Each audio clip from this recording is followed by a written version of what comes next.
श्री स्वामी समर्थ. तर मंडळी, स्वामी म्हणतात, साधना करण्यापूर्वी रागीट माणूस कधी त्या रागाची खंत बाळगत नाही. किंबहुना तो अवगुण आहे हे त्याला पटतच नाही.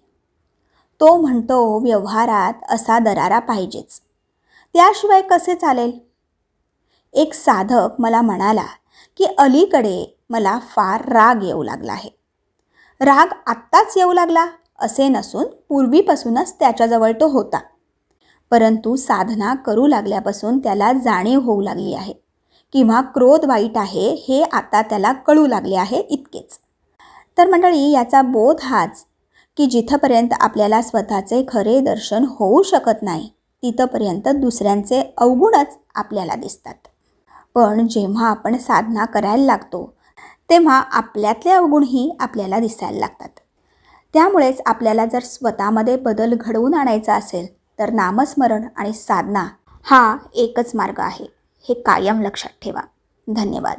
श्री स्वामी समर्थ.